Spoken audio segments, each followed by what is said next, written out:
Oh, you mean so things I don't believe? No, nothing that you don't believe. Oh, can I say things that I don't believe about SEO? Yeah. Should I be a skeptic? Yeah. Go ahead. You like skeptics? I love skeptics. I welcome skeptics. I'm a skeptic myself, dude. Yeah. Benny Fisher. Yes. Nice to see you, bro. Nice to see you. You're getting big on YouTube. Big Congrats. on YouTube? Big on I YouTube. don't know about that, but I mean, what does that mean? you went full time on this thing. You didn't spare any money. You went all in.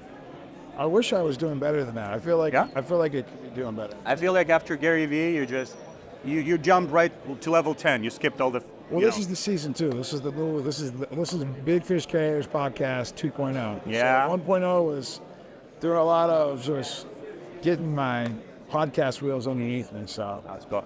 What are your skeptical insights about SEO? So the first one. Yeah.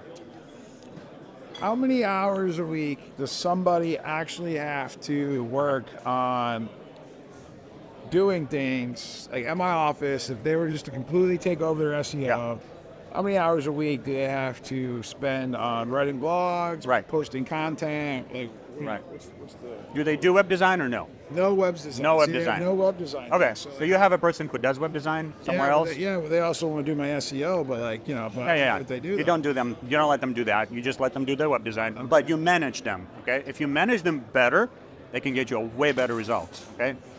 How much time? If you do it completely DIY, 10 to 15 hours a month. A month? A month.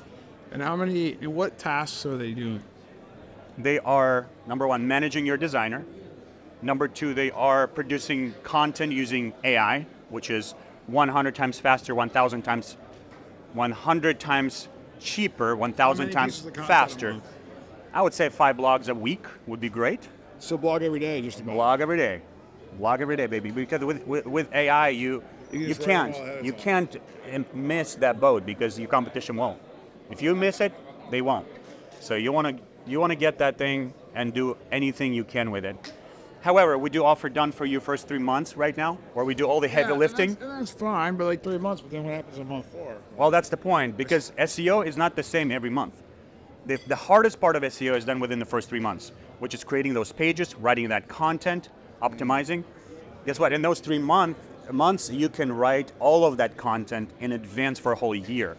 So that's what we do. We write all that content for a whole year in advance, load it into your website, schedule it to auto-publish at 5 pages a week. And then we're out. Oh, so then you really don't have to do anything. And then we're out. The only thing you do is continue to manage backlink acquisition. And how do you get what's the hot tip for backlink acquisition? Go with backlinks that are industry relevant, okay? So home improvement backlinks. Backlinks that coming from websites that have at least 1,000 people traffic, 1,000 traffic so a I month. call GAF and say, GAF, rate me an article and Right. put me a backlink? That's a hard one. No, Yeah, so how do I... So what you do is you do an outreach to home improvement bloggers, people who write about home improvement, moms, dads, wherever. Does it have to be hyper local in my area? Or No. Can it be national? No, national. As long as it's relevant to your industry. Home improvement bloggers. Okay. A lot of them are, homestay moms writing about. You just Google top 100 Exactly. home improvement bloggers? Yeah. And then email There's thousands of them. And then say like, well, how do I get them to read about me? What's the catch? Well, you reach out to them, you comment on their blog, you say, hey, that's great stuff. We are such and such a company. We do these cool things, and we would love to be featured on your post, on your website. How about we write a blog for you? You go to ChatGPT, do that work. You offer them the blog, and you say, hey, how about we pay you also for the hassle? How about $100? Is that how much is a backlink worth? A good kind? Yeah. From $200 to $1,000, $200 to $1,000. Really? Yeah. Good stuff is expensive.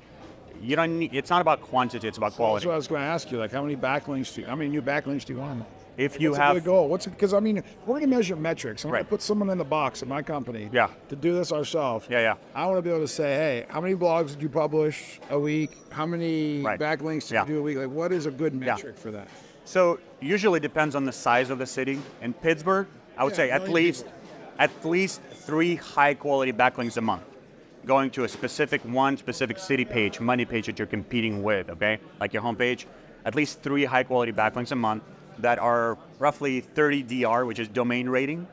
and at least 1,000 of traffic, 1,000 visitors per month from those websites. Do they all have to be home improvement, or could you get like, let's just say a real estate agent like has a really good blog and she's got 1,000 people? No, it's good. Does it matter? No, it helps, but there is a gradation of quality when it comes to a variety of different industries. So the closer the backlink to your industry, the better. So it's the less you need of them. It doesn't matter as much about local. Local is good, but local is hard. So usually local, you have maybe 5, backlinks like Chamber of Commerce, Builder Association. Everyone has them usually. So that like, was for instance, like so somebody that's blogging about roofing. Yeah. Would be a good person. That's amazing. So like, do you blog about roofing? I don't know. Oh, you don't? No. I don't know much about roofing. I know about roofing SEO, but not roofing. I'm not pretending.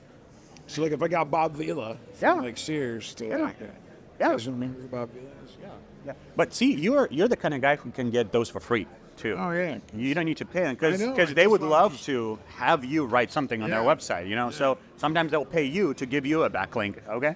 So that's the ultimate flex. Yeah, that's the ultimate flex. I like that. So we're going to do a piece of content about the ultimate flex. All right, so we got blogs. We got backlinks. And then we also got to tell the web designer, how often are we changing web design?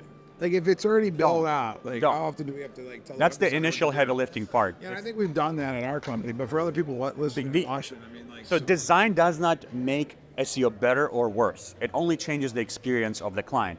However, design can prevent SEO if you are putting design ahead of SEO. Okay. What you want the content to be the driver, not the passenger. So content decides design, not the other way around. For example, for you to be dominating in Pittsburgh, you need probably roughly 1,500 words of high quality optimized content. If you want a clean looking, design, that's like 300 words. So right there, you will lose on the SEO side. So now you have 1,500 words, and you tell your designer, hey, do your best with these 1,500 words. Work around that, not against that. Does it make sense? Yeah. Yeah. So, but the web designer, at the end of the day, like, once they have it up built, I should only be checking in with them once a month just to see if there's any updates, right? Like, well, with blogs, for example, if you preload them all ahead of time, you don't need designer. Well, I know how to like go onto my own website and post blogs, I think. You want to do yourself too? I mean, I think to post the blogs. Yeah, if you have some unique stuff to share, that's where you need a designer. But after really the initial heavy lifting, technically you don't need a designer. You need someone to be there, living there. Okay. That's why that's why SEO is not what you've been sold. This is not an ongoing, nonstop, same amount of money process in reality, because you can do all that heavy lifting up front, and then you do just the maintenance piece of collecting backlinks. Is there anything else that a marketing manager at a roofing company should be doing in addition to social media, blogs, backlinks? So blogs is a perfect material to recycle for your social media, for your GMB. You post it on Facebook and post the blog. Post on Facebook. Best way is do you actually post the link, or do you just take the article and post it? So what you want to do is you feed it to ChatGPT and say, hey, create a Facebook post out of this content. But not a link, getting people, because social media doesn't like links, right? I want you to leave the social media channel. I mean, you really don't do it for the people, you do it for Google, okay? Yeah. If we're honest, people don't read stuff nowadays that much. Yeah. They watch stuff. Google reads that. So you need to understand that your content is first for Google. Google. I don't need to post a link in Facebook, though. I could just post the actual content. You probably should, because it's just an additional kind of signal for Google that you're active on Facebook. It's a signal for Google. But though it takes my reach way down when I post a link. That's fine. Okay. You don't need that reach. All right, that's fine. Because again, people. Because I see Dimitri post a lot of links, so I'm thinking, like, dude, no one sees it when you post a link. You post your YouTube link, like, no one sees it, but I see why he's doing it now. Right. It's a lot. It's a signal of trust to Google that you're everywhere. Well, then when a customer does eventually find you on social media and they go backwards, they will see it. Yeah. Those who need it, will read it. But you need to understand that blogs, they're not primarily written for people. And that's a controversial statement right there. You can roast me for that. Spicy, baby. Blogs are not for people, dude. Nowadays, people don't really read that much. They watch, they listen, they drive, right? That's why you do podcasts. We're going to cut this all the way down to 15 seconds. The only way I was able to listen through your 2-hour interview with Dmitry is because I was driving. I would never read through that thing, okay? Same thing with blogs. Nobody reads them. Google does. So you need to understand that. Anything else in the SEO world, or is it just as simple as that? Like for... SEO is not rocket science. And unfortunately, that's kind of popular narrative. It's not. It's very easy.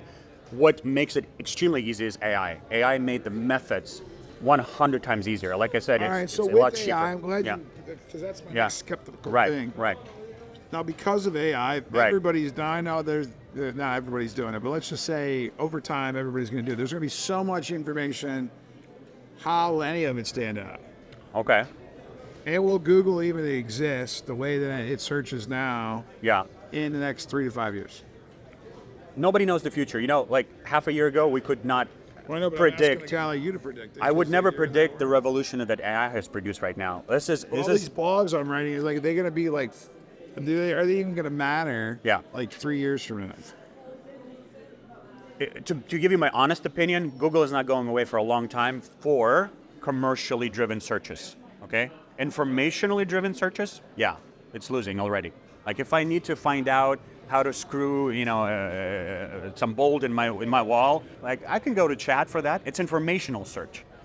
But if I'm going for commercial searches, that's going to be Google primarily because that's where reviews live, that's where websites live.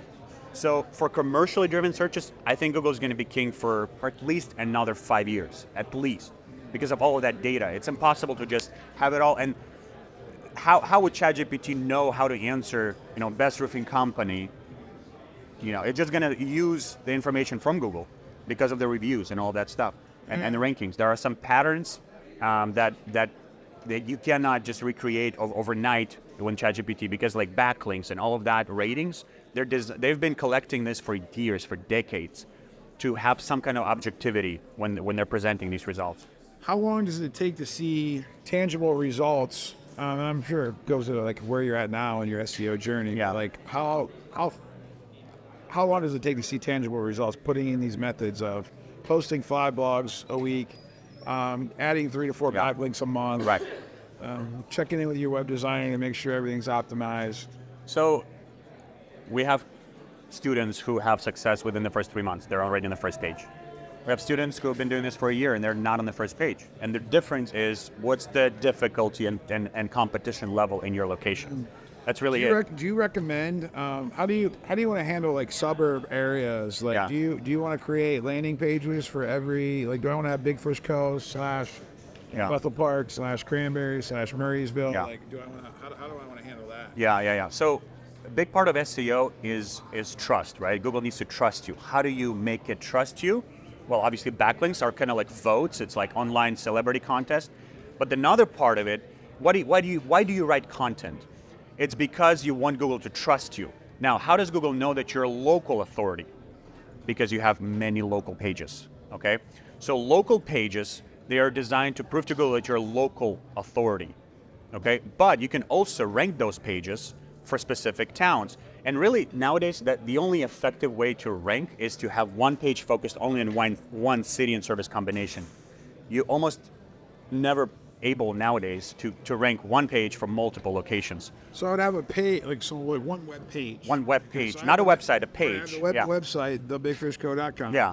And I have a web page that might say Roofing Bethel Park. Yeah. Or it might say Siding Bethel Park. Exactly. So you would recommend to have trade and Absolutely. city separate. Niched in. And then pick as many cities as I want and do that every Exactly. single time. Yeah. Now do I actually show that on the front page anywhere, to like where customers can find those? And I just go by like city, then it goes to. First of all, again, can Google find it, right? That's the first question you need to be asking.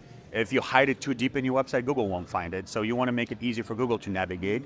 So you do want, ideally, have some kind of drop down like areas served, right? Or roofing and then boom, cities everywhere, citing cities everywhere.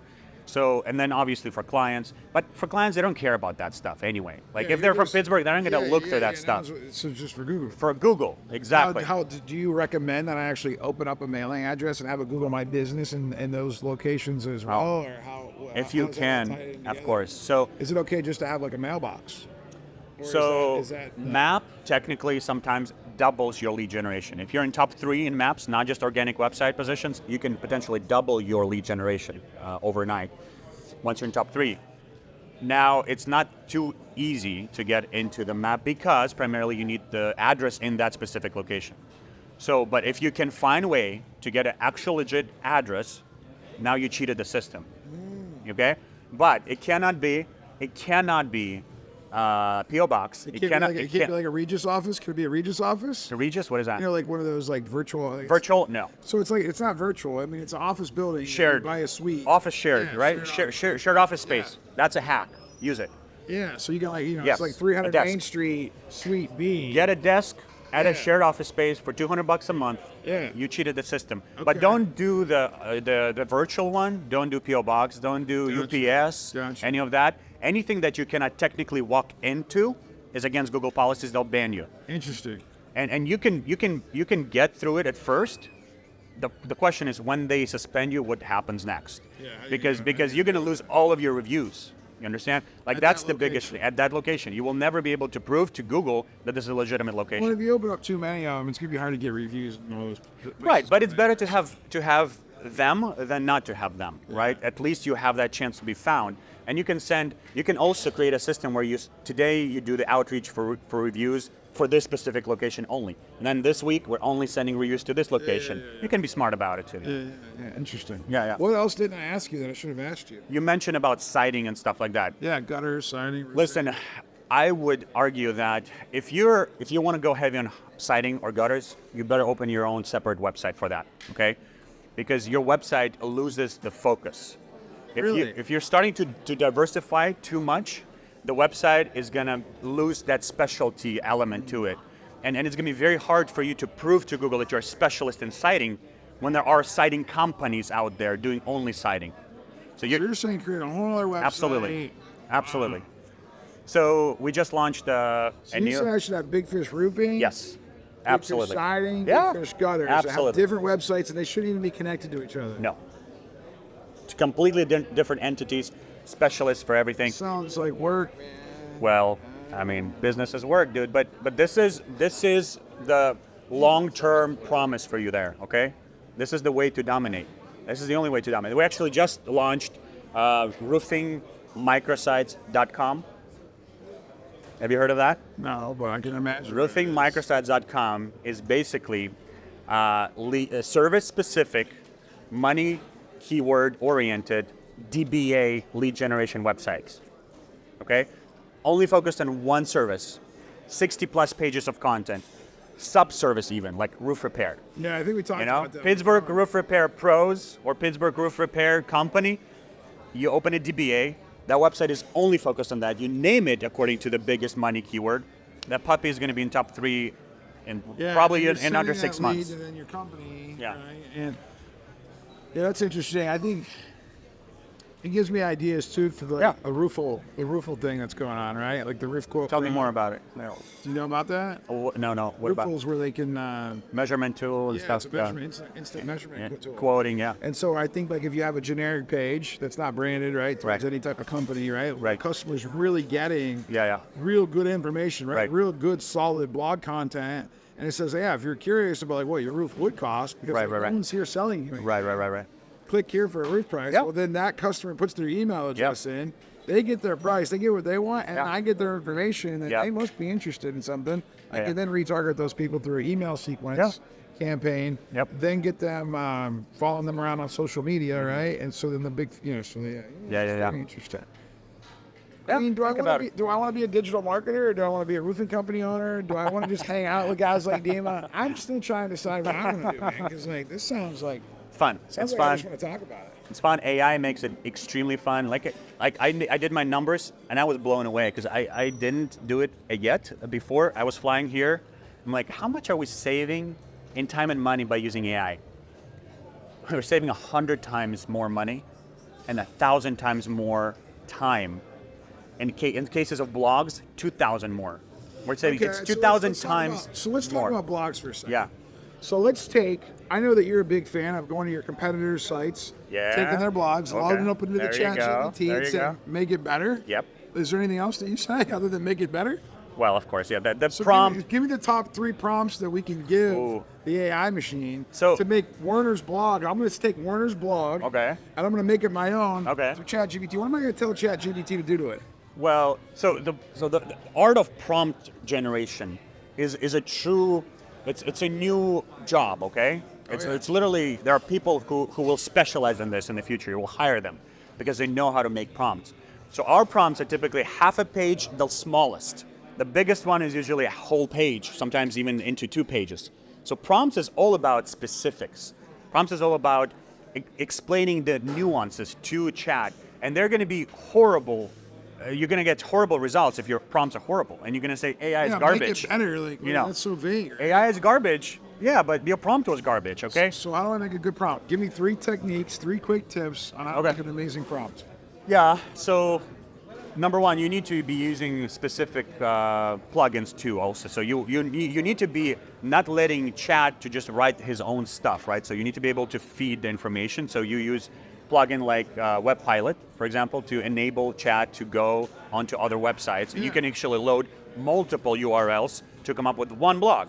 So that's one way to create unique content. So I could take like ABC Roofing, XYZ Roofing, Boss Roofing, Warner Roofing. And then say, make one good one. Make the best freaking damn blog that ever has been created. Exactly, yeah. And 1 minute later, you have the best blog. Now, number 2, you want to help ChatGPT to imagine certain things about who you are, okay? Yes. So you need to tell it. Imagine that I'm a world-class roofer, that I'm Steve Jobs, Elon Musk, and Jeff Bezos, all combined into one, and I own this awesome roofing company, and I want to write about it. I want the customers to feel the emotion. I want them to see the product, and I want to make that story sell, baby. You just made a prompt, dude. And the last thing you want to add is say, hey, make sure you mention these keywords, dude. Oh, yeah. Make sure you integrate them naturally. And keywords that you want to rank for, that you're interested in. Roof repairs, you know, Pittsburgh Roof Repair Pros, and stuff like that. So this way, and of course, you want to integrate your own branding into it. You can, you know, I can say, hey, it with all the core values, la la la. So the more unique it is, the more Google's going to be happy. The less chance you're going to run into some copyright issues or plagiarism issues. And that's the last thing, is to run it for plagiarism, okay? Every single, there's a ton of places. We use Originality AI, originality.ai, great for running plagiarism for any article. Literally every single article we create in chat or AI, any platform, will run for plagiarism. That's the only thing that we care so much about when it comes to deciding the quality. And when it comes to, like, there's some AI detection tools, all garbage, not a real thing. You know, you can put Bible into one of them, it's going to tell you it's AI. It's been done before. Like, one will tell you it's AI, the other one's going to tell you it's not AI. Not a real thing. AI is meant to act like a human, pretend like it's a human. Google cannot determine. But you can totally check it for plagiarism. All right, let's go eat some lunch. Let's go. Thank you, brother. Hey, can I get that clip? Absolutely. I want to watch that back. Yes, yes. This guy's a buyer.